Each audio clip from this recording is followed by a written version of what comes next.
New York City, America's accountant, Dan Geltrude. Dan, thank you so much for joining me. So Dan, when it comes to oil production, obviously something needs to be done. And we know this is an important issue for Manchin, considering where his constituents stand on this. So this is why we've seen a back and forth between Manchin and the White House. Yeah, I mean, there is a clear disconnect between what Senator Manchin would like to see happen, and by the way, the vast majority of Americans, and what's coming out of the White House. Look, we are in somewhat of a crisis right now. The price at the pump is simply way, way, way too high, and we don't have to be in this situation. The reason we're in this situation is because of poor energy policies.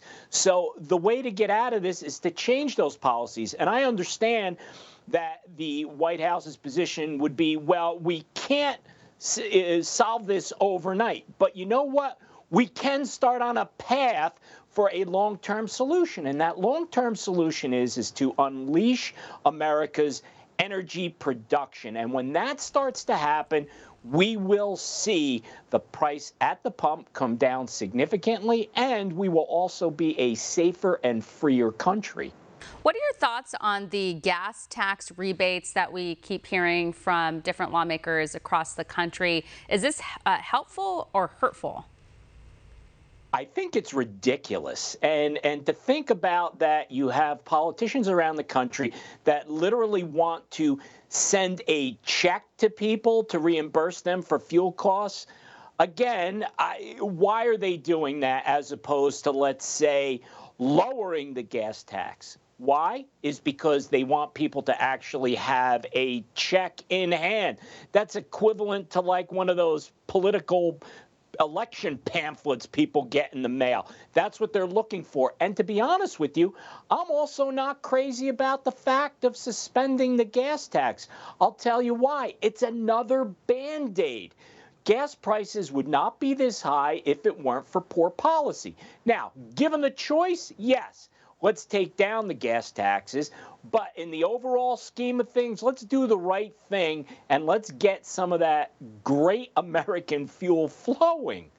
You hit on something that I wanted to bring up, which is it just seems very political that they want to send these checks in the mail.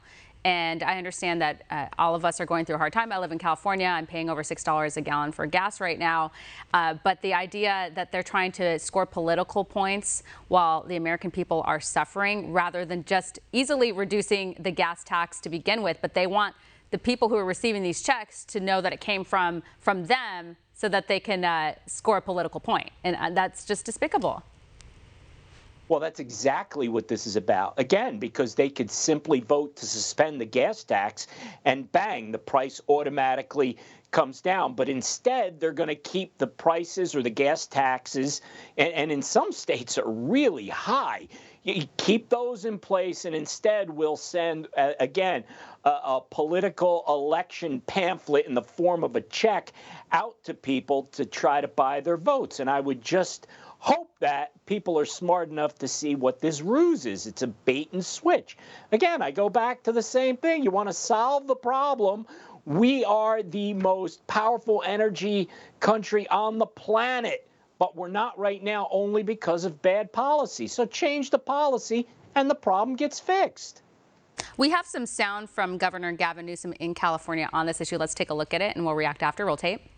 So today we're announcing a $9 billion tax refund to tens of millions of Californians, $400 for each registered vehicle that an individual owns, up to 2 vehicles. That direct relief will address the issue that we all are struggling to address, and that's the issue of gas prices, not only here in our state, but of course all across this country.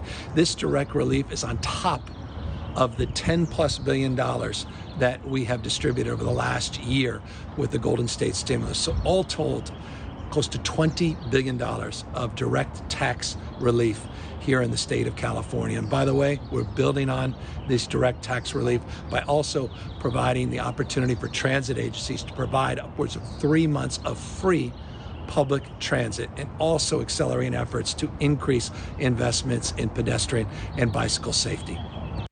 Another complaint from drivers is that, like, oh, cool, $400, but like my gas bill is still much higher than that in a month. Look, those subtitles that we were seeing while the governor was speaking, let's block all those out. Here's what they should be saying, because this was the meaning of them.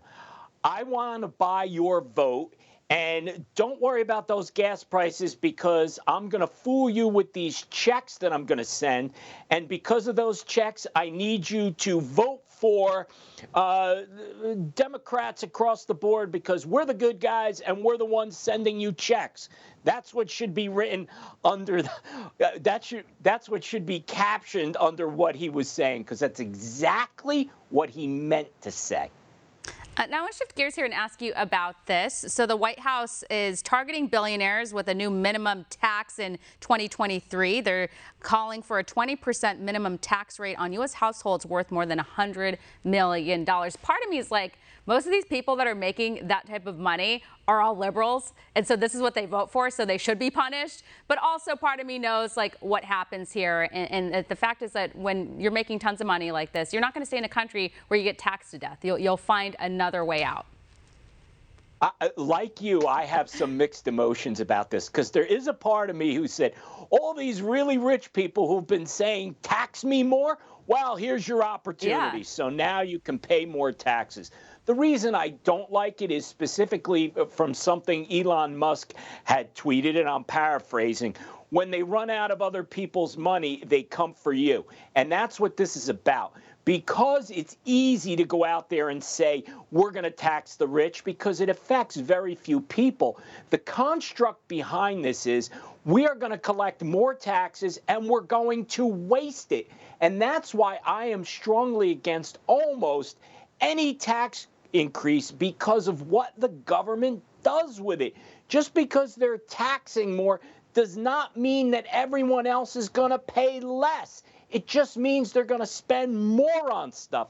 And on top of it, this wealth tax has been tried around the globe. It has never worked.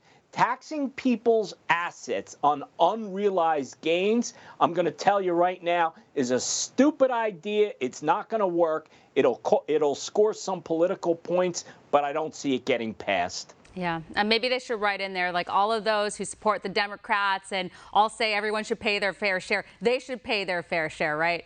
I'm just kidding. Well, we're going to leave it here. We appreciate you, Dan. Thank you. Thanks, Steph.